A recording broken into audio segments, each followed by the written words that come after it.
ক্রীড়াঙ্গনকে সঠিক পথে রাখতে মাঠগুলোকে উন্মুক্ত করতে কাজ করছে সরকার। অনূর্ধ্ব-20 সাফজয়ী ফুটবলারদের সংবর্ধনা অনুষ্ঠানে কথা বলেছেন যুব ও ক্রীড়া প্রতিমন্ত্রী আমিনুল হক। এ সময় ক্রীড়া কার্ডের আওতায় আনা ছাড়াও 1 লাখ টাকা করে পুরস্কার দেওয়া হয়েছে চ্যাম্পিয়ন দলকে। আরও জানাচ্ছেন কুশলী আসির। জাতীয় ক্রীড়া পরিষদে ক্রীড়া দিবস উপলক্ষে আয়োজিত আলোচনা সভায় যুব ও ক্রীড়া মন্ত্রণালয়ে বিশেষ সংবর্ধনা পেয়েছেন সাফজয়ী বাংলাদেশ অনূর্ধ্ব-20 দলের সদস্যরা।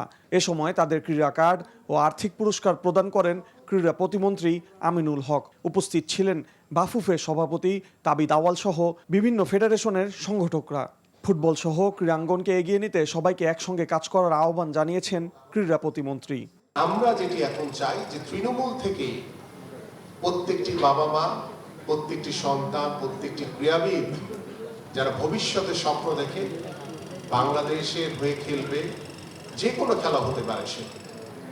এবং এখানে উল্লেখযোগ্য একটি বিষয় হচ্ছে আমাদের মাননীয় প্রধানমন্ত্রী শুধু ফুটবল বা ক্রিকেট না, সকল খেলাধুলাকেই সমান গুরুত্ব দিচ্ছে।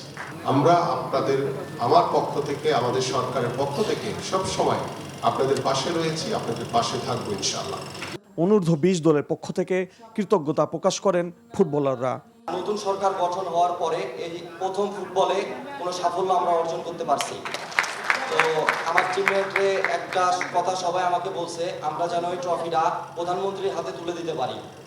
সেই ব্যবস্থাটা যদি আমাদের ক্রীড়া প্রতিমন্ত্রী আমাদের করে দেয় তাহলে ভালো হবে। আমরা তাদের কাছে চাইবো যেন তারা বাংলাদেশের ফুটবলটা নিয়ে একটু কাজ করে, তৃণমূল পর্যায়ে যেন ফুটবলটা নিয়ে একটু কাজ করে, যেন বাংলাদেশের ফুটবলটা ভবিষ্যতে আরো উন্নত জায়গায় যাইতে পারে।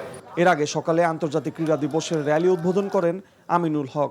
জাতীয় ক্রীড়া পরিষদ, বিভিন্ন ফেডারেশন ও অ্যাসোসিয়েশন এতে অংশ নেয়। কুশলী আসির, এনটিভি নিউজ, ঢাকা।